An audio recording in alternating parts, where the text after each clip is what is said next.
Uy, kayo pala yan. Bakit nga ba tayo umaakyat ng bundok? Sa simula, maaaring We wish you a Merry Christmas. We wish you a Merry Christmas. Okay?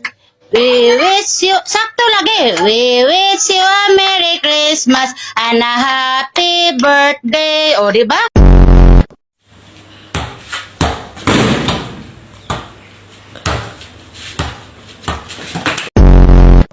Salamat, Dok, sa inyo. Salamat sa pagtulong. Ito na ang panglimang pagbabalik ni Jason Tatum mula sa maikling pagpapahinga.